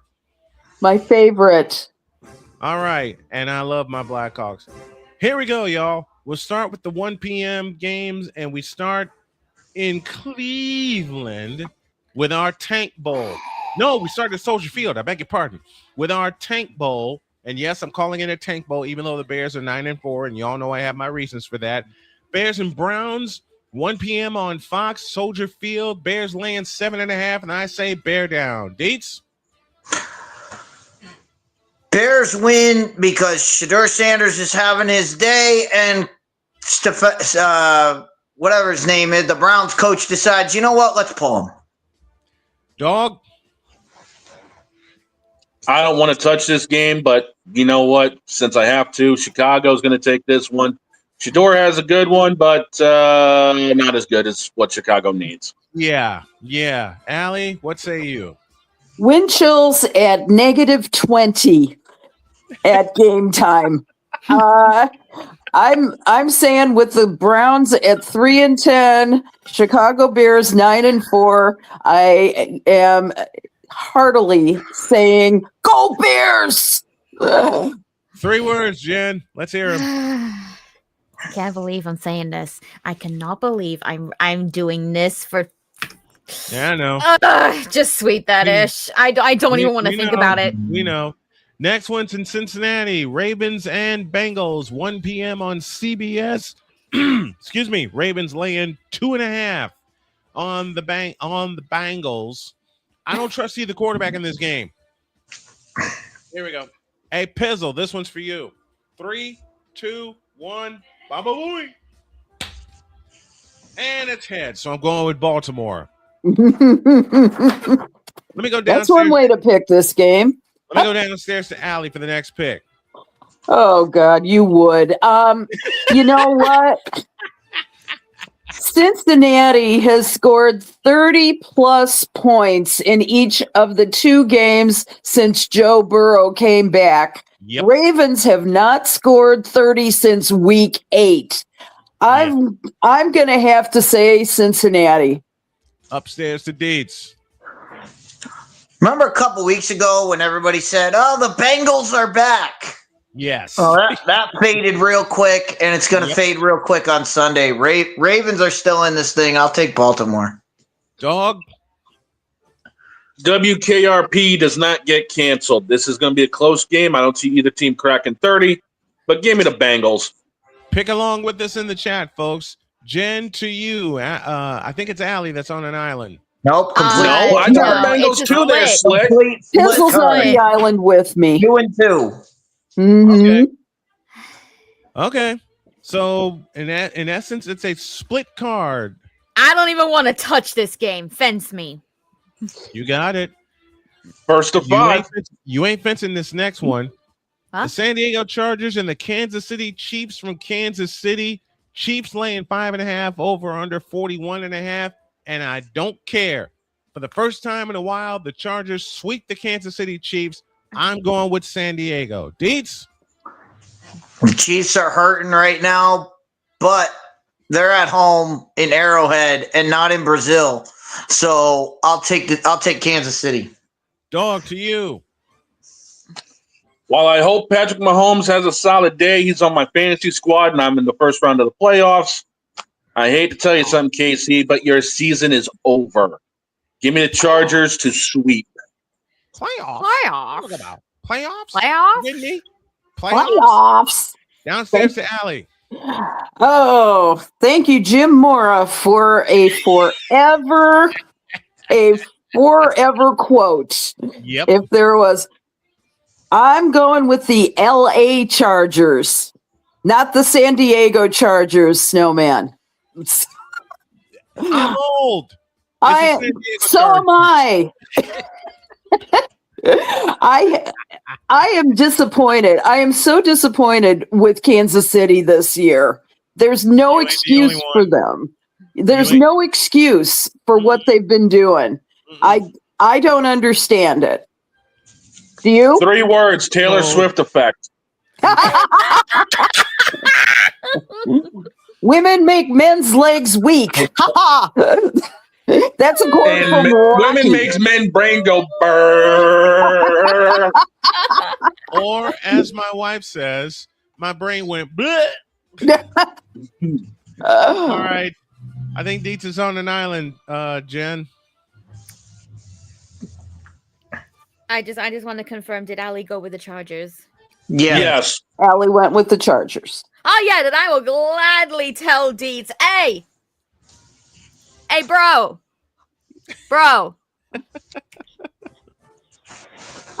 Stay solo. Oh, jeez. What have I started? Buffalo and New England, chance for the Patriots to clinch the AFC East. It's a 1:00 kickoff. Buffalo laying 1.5, and I ain't buying it. I say the Patriots get the job done and they clinch the AFC East. Deets, to you. Yeah, nobody circles the wagons like the Buffalo Bills. They ain't going down without a fight. So I'm going with Buffalo. Dog, I don't have to ask, do I? That's what I thought. Allie, to you. Gosh, the Patriots have won 10 straight. They're at home. They are 11-2. Bills 9-4. I've got to go with New England in this one. Deets is on an island, Jen. Oh, gladly. From Old England, in support of New England, Deets once again stay so low. And obey your mustard. Okay, Deets, can I just say, when you do like the tattoo like that, did you know that's swearing here in England? Yep. You're telling someone to F off. Yep. Anyway. Dual meaning, yes. Redskins and Giants from East Rutherford, New Jersey. New York laying 2.5 at home against Washington, and I'm going with the home team. I'm going with the Giants. Deets? I wish I knew this game was coming down the road. I would have asked Sweeney for tickets. Because both teams, I probably could have worn a jersey from both teams and snuck on and played quarterback because nobody knows who's quarterback for either of them. So in this one, because it's at home, I'll go with the Giants. Dog? Well, I believe I'm probably going to be up Crap Creek on this one, but I don't trust the Giants at home. Give me Washington. Downstairs to Allie. Wow. Wow.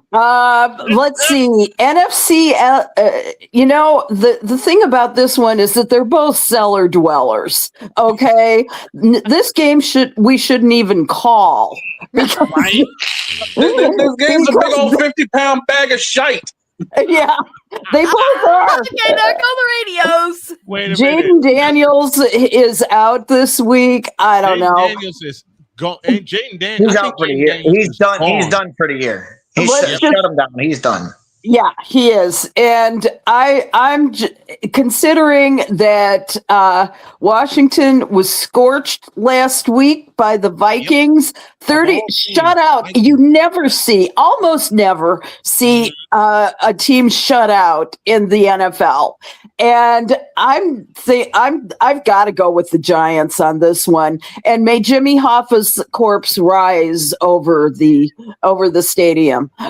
Jen, you have a message for Deets. No, it's me, you ding dong, not Deets. Oh, it's for Dog. Okay. I was gonna say, how many times is Deets gonna be on that island? Okay. Dog's on an island this time. All right, Don. My big bro. Yes. You know I love you. Yes. And that's why I hope you're at least comfortable on your island. Thank you. I'll have another. Do we really have to think about this next one? Vegas and Philadelphia. In Philadelphia, 11.5 points for Sweet the Eagles. Philly, move on. It's a sweep. Sweep for the Eagles. There we go. Next one. Do we have to think about this one either? Jets and Jacksonville. No, sweep for Jacksonville. Sweep for Yep. Jacksonville. We'll do that. Even Allie's falling asleep at that game alone. Jets and Jacksonville in Jacksonville. Jacksonville with a chance to strengthen their lead. Kermit the Frog is going to be too busy getting porked by Miss Piggy to give a damn. Jacksonville's all over this one. Let's move on. I mean, given Miss Piggy was at the Not Game according to Awards last Not according night. to last night. Kermit was nowhere to be found last night. Nope. Miss Piggy Well, that's because Miss Piggy's on top of. Next one in Houston, the last of the 1 o'clock games. Arizona and Houston. Houston's on fire, laying 9.5. Do we all sweep for the Houston Texans? Yes, we do. Yes. Sure. Okay, that's a sweep also. To the 425 games, and it starts with a Donnybrook, Green Bay Packers, and the Denver Broncos. And Deb has joined us. She is Yay! She is Deb. in Jersey. How you doing, Deb? I don't hear anything. Can you guys hear me? Yeah. Yes, we can hear you Of course, I fine. can't hear you at all. I just saw everybody shake their head. Oh, I don't know how to fix this. Gosh. Oh All right, no. We're on Deb's the got All audio right, problems. let me log. I'm gonna log off and try again. I'll be All right. right. Okay. All right. All See right. what happens. See what happens when you mention Philadelphia. You see when you mentioned Philadelphia without Wait a Deb minute. being Wait a here? minute. Deb not being here at the top of the picks. It happens every single time. I mentioned Philadelphia and up she comes. All right, we're to the 420. We're to the 425 games. If nothing else, we'll get Deb's picks separate. We're on to the 425 games, and it starts with a Donnybrook and Denver, Green Bay and Denver. Green Bay has the spread, laying 2.5. And let's see if we got Deb. Can you hear us this time? Yep, I got you guys. We're All right. right. Beautiful. We're on to the let's rewind at the top and catch Deb up. Bears and Browns from Soldier Field. Bears laying 7.5. Bears. Baltimore, Cincinnati. Baltimore laying 2.5 on the road.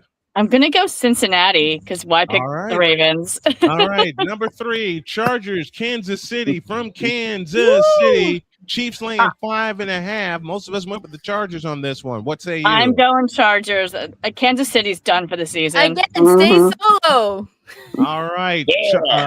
Next one, Buffalo, New England. Patriots with a chance to clinch the AFC East with a win. And it's the Bills laying 1.5 on the road. What say you? You know what? I want to go Patriots, but I think I'm going to go Bills on this one. I do want the Patriots to win it, but I think the Bills are going to take it. And I will make this announcement. That's our bonus game on Sunday that yours truly will put the headset on for. Can the Patriots clinch the East? Snowman will have the call at 1 o'clock. Redskins and Giants from New York. Giants laying 2.5. Ugh. Yeah. Ugh. I said, why are we picking this game? That's what I'm like. Am I really having this discussion at the moment? I have to pick Giants. Ew. All right. I don't have to ask for the next one. Raiders and Eagles from Philadelphia. We know how you feel there. So that's one for the Eagles. I will be at the game, and I've already started prepping with a hat and the There you puffer go. jacket, as you see. And she bought a dozen eggs. Yes. All right, last of the 1 o'clock games for Deb to pick. It's the Jets in Jacksonville. We all swept for Jacksonville. Jacksonville's on a roll. Of course, and she's Jacksonville. Not in And then, of course, Arizona, Houston. Arizona, Come on. Houston. We all went for Houston. Houston. Yep. Because we all know what we're talking now. about. Yes. Yep. Houston's hot right now. Now Here we go. 425s. 425 games start with this. We get a Donnybrook in Denver, Green Bay and Denver. It's Green Bay laying 2.5 on the road at Mile High Stadium. I'm going to go downstairs to Deb to lead off the picks for this one. Green Bay. She's going Even with though Green Bay. even though I think the Broncos are going to be in the Super Bowl, I'm going Green Bay. Upstairs. That makes no sense. Survival instinct. The Broncos are comfortable where they are. The Packers aren't. So survival, when you have somebody back against the wall, they fight like dogs. I'm going with Green Bay. Downstairs to Allie. Have I mentioned my pure hatred of the Packers in this room? Yes. You ain't mentioned Never heard it. Yeah. Hey, Allie, you ain't mentioned it to me once in 14 years, okay? You're a Chicago fan. Of course you hate the Green Bay. Of course I do. My entire life, I've hated the Green Bay Packers. But for this game, I'm going to have to pick them. Yeah, same here. I got the same kind of hatred, not only being from Chicago, but being the fact that Brett Favre has given my 49ers hell for 3 years until we finally beat them in 1998 in the wild card, and they ain't beat us since. Upstairs the dog. You mean to tell me I'm flying this one again on my own? I've got Denver with the upset. Bo Nix actually turns into a competent quarterback and actually ends up leading Denver. Calling it now, 20-17 win. All right. Wow. Downstairs to Jim. Dog. Dogs on an island. Who's on an island? Dogs on an island. Oh, for the love of God, Dawn. You really gonna make me say this to you again? Yes. I'm going to make you say it to him because I want to hear it. What has Deets got there? An axe. All right, I got fine. Stormbreaker. Dawn, at least be comfortable on your island. Stay Yes. solo, but please be comfortable. I'm trying. Next one's in Los Angeles. We're going to have a high-scoring game at 425. It's the Detroit Lions facing, the Los Angeles Rams. Rams laying 6 at home. I'll start with this one. And I love you, Matthew Stafford. And Jen's probably going to tell me to stay solo, but dadgummit, I'm going with the Lions. Something about what Deets said before, survival instinct is going to kick into high gear. I'm going with the Lions for a 48-45 upset in a walk-off. Deets? Wow. I'm gonna take the Lions. Dog? I've got the Rams. This is going to be close. It's going to be fun to watch. Yes, Rams it is. win this in a walk-off, 50-47. It'll be one of our triple vision games on Sunday at 425. Deb, I think I know which way you're leaning. She's going with the Rams and Matthew Stafford, who's having a Listen, as much fun as I poked at Matthew Stafford and I poked fun at Matthew Stafford, as long as I'm doing it, I love Matthew Stafford. Loved him since Georgia. He is having a fabulous year. Allie, to you. You know, I love the Rams' efforts. I'm sorry, I love the Lions' efforts, I should say, this year. I love their comeback ability. But this time around, I think against the Lions, I really think that Matthew Stafford has a better team around him, and so I got to go with the Rams. And you know what? I got to throw a little playful hatred at Deb, who got me hooked on watching Puka Nacua for the Rams. Listen, Deb told me the number one wide receiver in the league. I'm sorry. Deb, There's no Deb debate. Deb told me offline in Puka's rookie year, she says, you better watch this kid, Puka Nacua.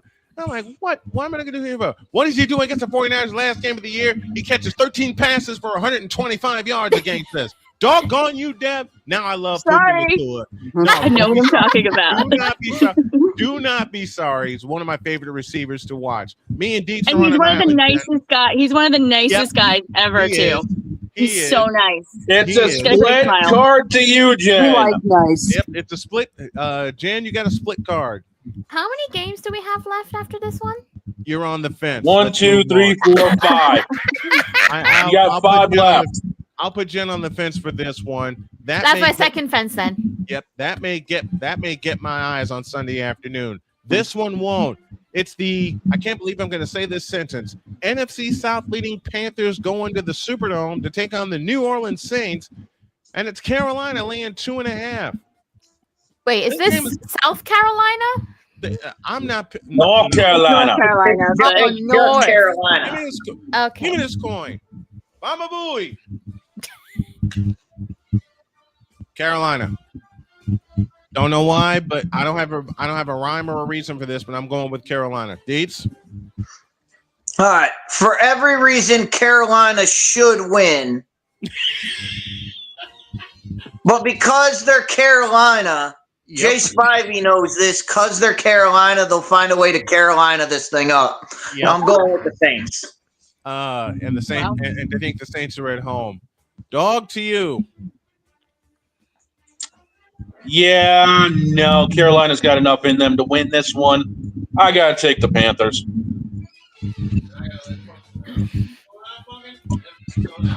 Downstairs. What do you got for us, Deb? So, I like Black Cats. I miss my Olive. I'm in Philly, so she's not here. So I'm going to go Panthers just because of that. Allie, to you. Love that. Your Noli is so cute. Thank you. Noli's with me, but the cats aren't. I actually had a dog that looked a bit like Noli at one time, and so heart out. But I'll tell you, with the Aints at 3-10, I don't care. I've got to go with Carolina on this one. And I do not see the home crowd making this any easier for the Aints. I think it's going to. Yes.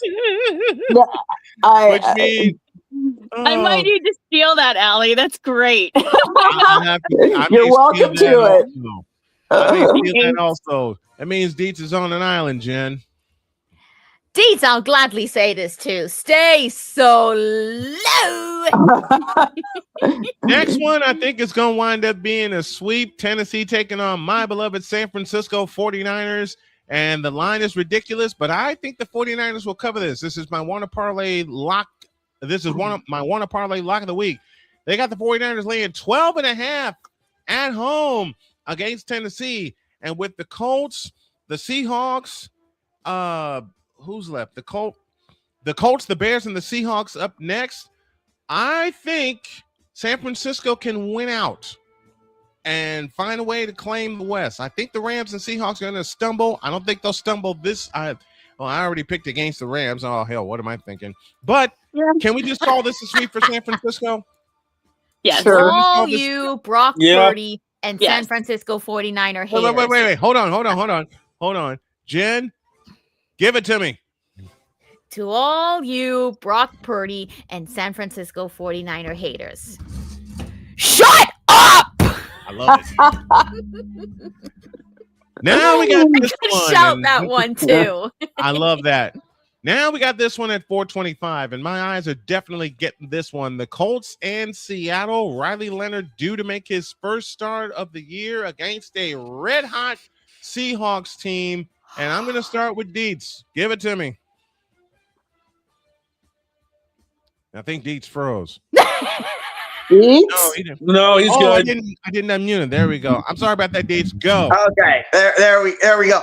First things first. Since Dog mentioned his fantasy team, my fantasy team's on bye. So Christian McCaffrey, get your carry in and then get off the field so you can be ready for next week. Yes. Jonathan Taylor, same thing. Hey, I've got CMC on my squad, man. Come on now. Same thing. Stay healthy. That's all that matters. Yes. But Seattle, remember you have Martin back there. Give him the ball. Stop letting Sam Darnold throw 5 interceptions a game, and you'll win the game. Just hand the ball to your running back. It's pretty easy. But Seattle wins. I'm going with Seattle. I'm going with the Colts. I think this is the game where they get right. Don? Seattle's going to put a crush job on this one. At home, weather's going to be a little bit shaky. It's a crush job. I don't think it'll be a 14 spread, but it'll be a crushing. Yeah, I see it's Seattle laying 13. Oh, God. Seattle laying 13.5. I can't do it for this reason, but Deb, to you. Say it. I'm definitely going Seahawks. Allie? Sorry. Yeah. Daniel Jones gone. You know, well, and Phillip Rivers, who hasn't played in 5 years, Yes, taking 5 over. years, Yeah, I just have no faith that Phillip Rivers can find his previous form ever.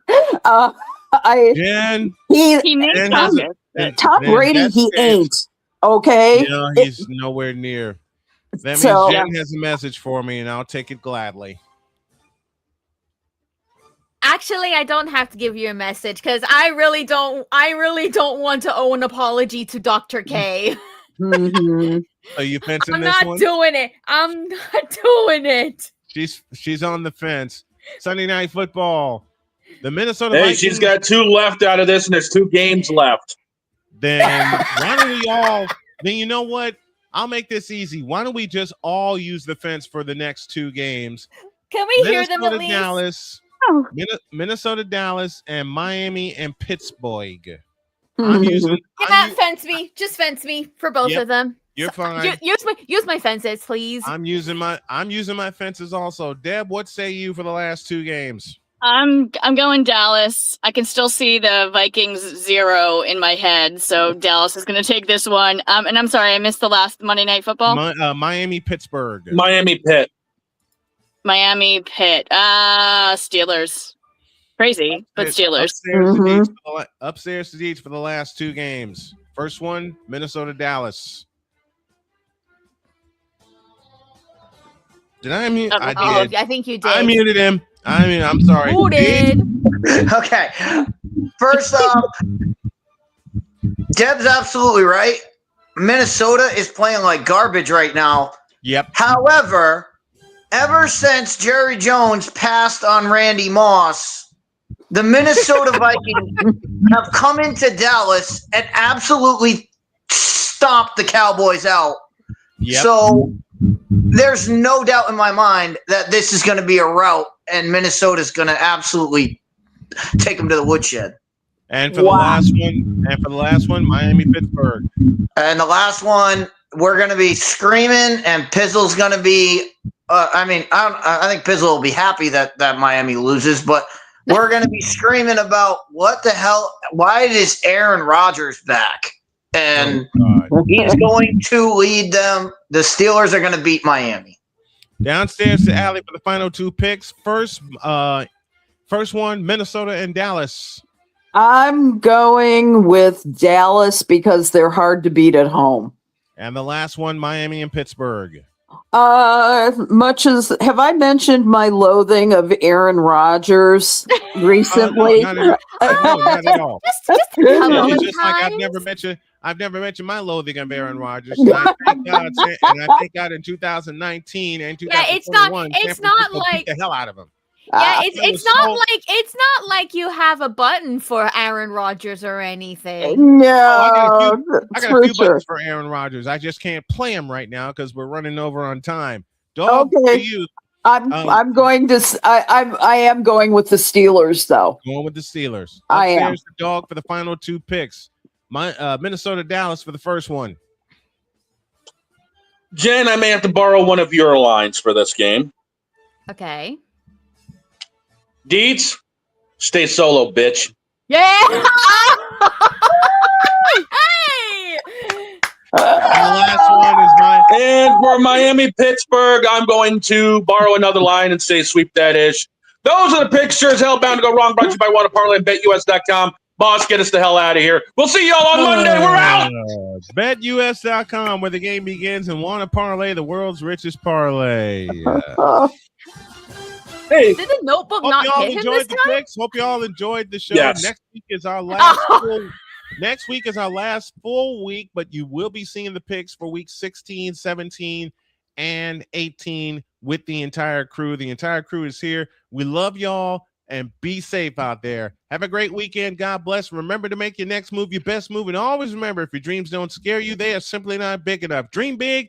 Do bigger. We hope y'all are too. And we got a 2-time Emmy Award winner that's with us every single week. So dreams can and do come true. Take it from all of us here. We love you. So long, everybody.